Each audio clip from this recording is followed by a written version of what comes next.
Arie, quiet people scare other people, not because they're dangerous, because they're self-contained. And somewhere along the way, self-contained got mistaken for broken. This is Decoded Psychology, where we get underneath the surface of human behavior and find out what's actually happening in the mind beneath the one you show the world. Let's start with something uncomfortable. The things you do alone, not because you were left out, not because you gave up on people, but because some part of you genuinely prefers it.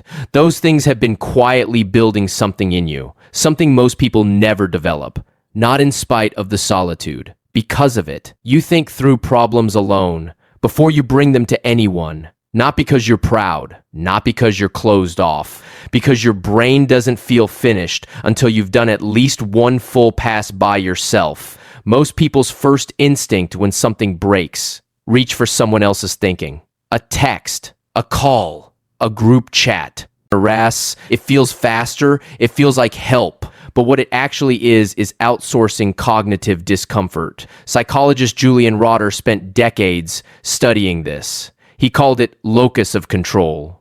The degree to which people believe their own reasoning is worth trusting. People who sit with a problem first, who wrestle with it before asking for a lifeline. They make better decisions over time, not because they're smarter, because they've practiced thinking without a net. The second thing, you process hard emotions quietly.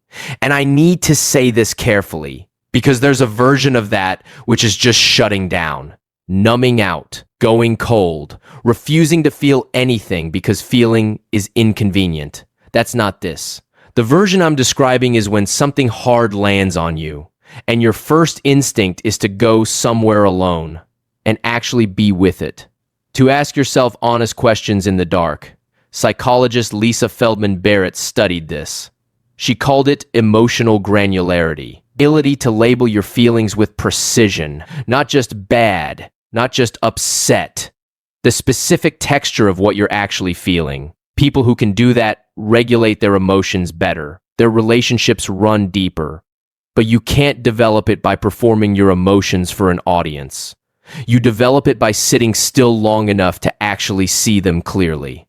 Most people never slow down enough to do that. And here's the part I want you to hold on to. We'll come back to why this combination matters.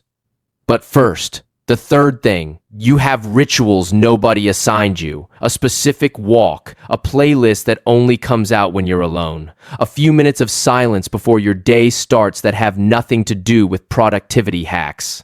You just started doing it, and it's stuck. Psychologist Dan McAdams called this self-authorship. Actively building your inner world rather than waiting for the external one to hand you a personality. That's what your private rituals actually are. They're not rack works. They're architecture. Fourth, when something big needs deciding a job, a relationship, a direction, you gather information. You hear people out, and then you go somewhere quiet and make the call yourself. Solomon Asch showed us in the 1950s that people will deny what their own eyes are seeing just to align with a group.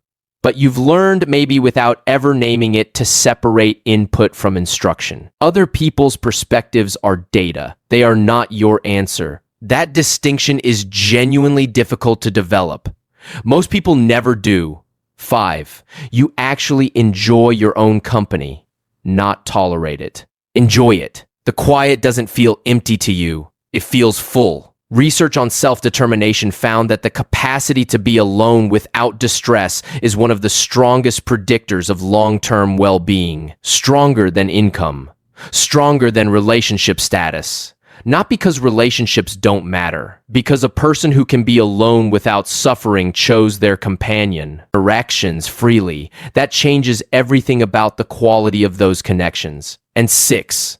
This one is probably the most telling. You reflect on your own behavior without being asked. At night, after a conversation that didn't sit right, you find yourself asking what was actually happening in me just then?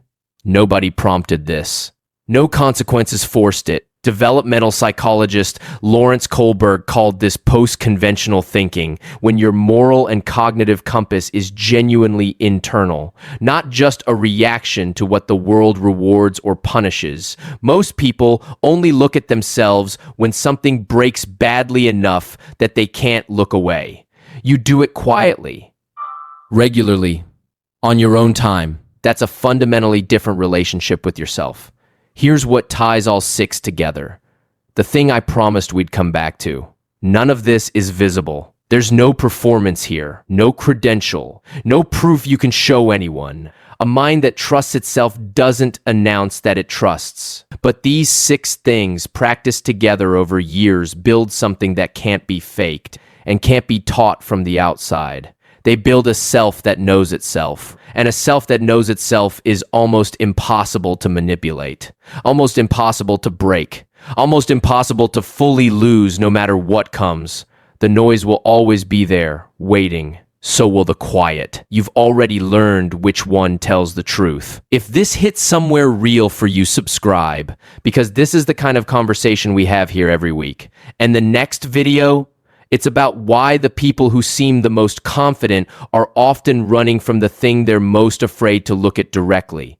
You'll want to see that one.